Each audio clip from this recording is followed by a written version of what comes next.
I have an abstract question about Oracle pools. Mhm.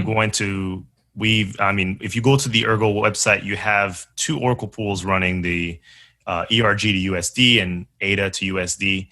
Um, and we talked about price a lot. So I want to try to transition to the real world to see exactly what information we could pull from real world companies that could be used in blockchain oracles. Like I immediately think about like commodity trading, and like for example, the price of oil or the price of certain produce, the price of just anything that's being traded in general. I know that there's a lot of control from these centralized companies, and there's a lot of manipulation, especially when you think about oil, like in the Middle East, they set the prices and it is what it is. Or if you're talking about like avocado production in Mexico or something like that, there are the cartels that are telling you that this is the price that you're going to sell it, and this and that. So how do we get to a point where we can make real world more decentralized, especially if uh, there are cartels in every single industry basically controlling the price? Would they ever feel comfortable submitting price? What would be the incentive for them to act in a more honest way and work with blockchain projects? Right. So this is an interesting question because it kind of works on multiple levels. And I can give you a slight example of a use case that could be helpful. So in regards to sourcing weather data, I spoke with a certain startup not too long ago called Arbol. And a lot of the data sets that are being sourced for weather data are now starting to become more decentralized as it becomes cheaper to kind of create that data or record that data. And in our current world, the only people who really source these numbers for weather data or price of oil and other such things are these really big centralized entities because they have the incentive to do so. They have an API which they sell off to other companies. They directly work with exchanges, yada yada yada. And so for them, they have all the incentive and everything to gain, but smaller people or even medium-sized companies don't really have that incentive.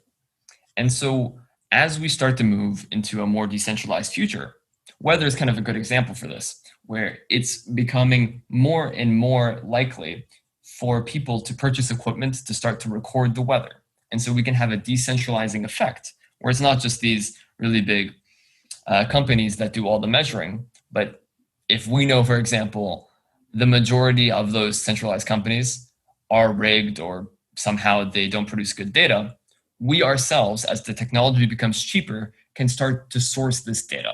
And so I think now that we're getting to a point where there's actual incentives for such things because we want oracles that are trusted.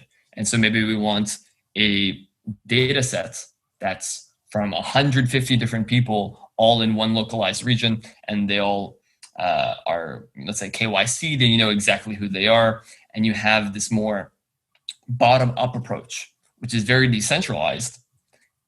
Then it becomes very interesting in how we can start to source all of these data points, not just from the top down, but also from the bottom up. And so there's always going to be manipulation, and especially with oil, that's us compared to the oil industry, that's an impossible beast to fight. If they manipulate price, there's just no way around that. And so there is a question, right? Like, technically, if oil prices are rigged, is it safe to use those oil prices for on-chain smart contracts? Maybe they can rig them some more, and if there's eventually millions or billions of dollars on the line, maybe it'll be beneficial for them, and it'll make sense for them to rig it and then just crash your smart contracts and dApps and make that crypto. It's possible. But that's something that's effectively, how do you determine the truth, right? Yeah. And then we're getting to we can solve some things with technology. We don't have magic wands where we can just, decipher what is the actual true market rate, assuming we had a full free market and there was no intervention and yada, yada, yada. And so I think it's an unsatisfactory response, but to some degree, we can't have 100% assurance. There's always going to be some people which you have to trust, and maybe that's a gigantic billion, trillion dollar company or set of companies. But effectively, at some point, someone has to source the data. We're all human. We all have, the potential to lie, the potential to be bought out. And so there's always risks involved.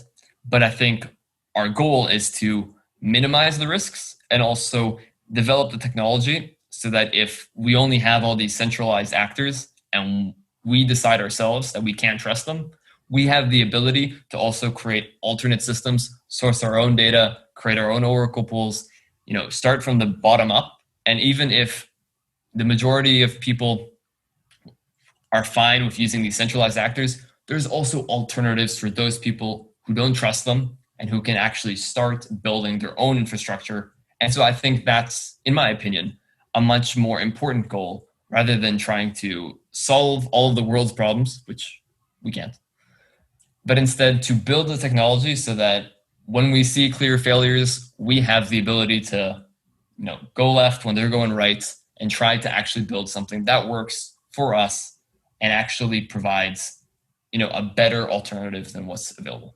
Fascinating. I think that was a perfect response. What do you think, Rick? I mean, this idea, I mean, what I'm getting from this is that there are certain industries that we're going to be able to transform more than other industries. That weather example was perfect. I mean, it's becoming cheaper and cheaper to have equipment. I mean, you could run an app on your phone and maybe it has another sensor, an additional sensor to input more data. So cheaper technology is going to allow for more decentralization, but certain industries, they're never going to be fully decentralized.